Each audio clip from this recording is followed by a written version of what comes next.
إنما أعطيتك، فيقول يا ربي جمعته وسمرته وتركته أكثر ما يكون، فيقول جل وعلا ما قدمت فيه؟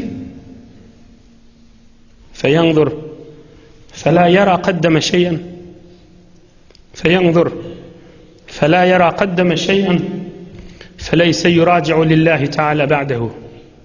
كذا في النهاية لابن كثير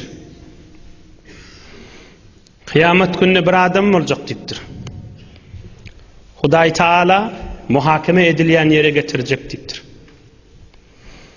وهم şol adama Allah Taala aytacak, men sen kan sana bir makamlar verdim, iyiliğin içinde jaylar verdim, hani olun diyecek. Seni bir sendelide oturur yani zatlar koydum, ya din kürsisi ya dünya kürsisi. Amda edilyen yerlerde koydum, iş bitirilen yerlerde koydum, hani o zatlan diyecek. Sana kan mal mülk verdim, olar hani diyecek. Ola adam aytacak, ey Rabbim Allah, üyüşürdüm, yığınadım, kan edip bir qaytdım diyecek. Allah Azze Celal aytacak, şolun içinde eden işin näme? Birce däne gowluň aýda diýdik da. Ömrüňde birce däne eden gowy işiň aýt diýdik. Teoriyny gözlejek, hiç saat etmenler diyecek. Feleyse yuraca Allah Teala ba'dehu, huzura getirmeye inne cahi yok. Ömrünü bir yedik bir tanıyan tanımayana Huda için salam vermenler de. Ömrünü bir yedik tanıya ya tanımaya bir yedik Huda için ay qaharım yudayn dimenler de. Ömrünü bir yedik bir qarib adamın ayşini bir Huda için qarın doyurayın dimenler de. Ömrünü bir yedik şıl adam şu musulmanı men bir begindireyin. Belkim bir gün Hudayda men begindirir. Hudaya boş koyyan neldir dimenler de. Ömrünü bir yedik bir aldırap duran adama arkasına kakıp Huday arkandır, büyüttürüp özün kısınıp yürüme dimenler de.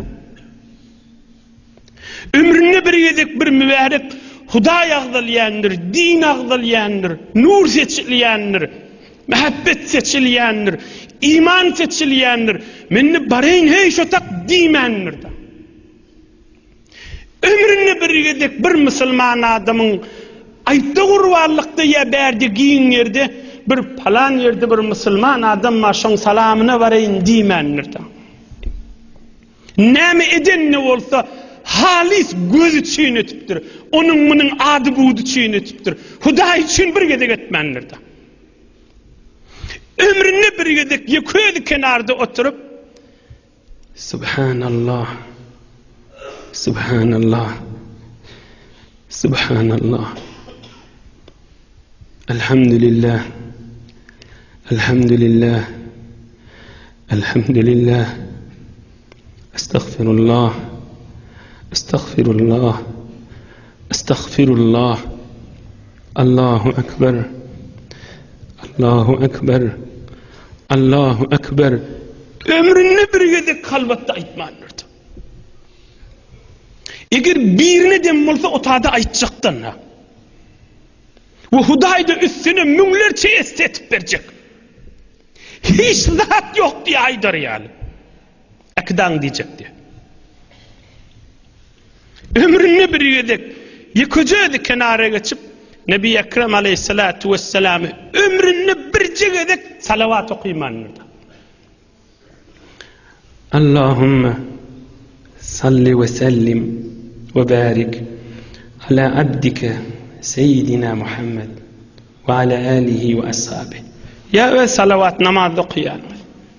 Allahümme salli ala Muhammed ve ala ali Muhammed. Allahümme barik ala Muhammed ve ala ali Muhammed.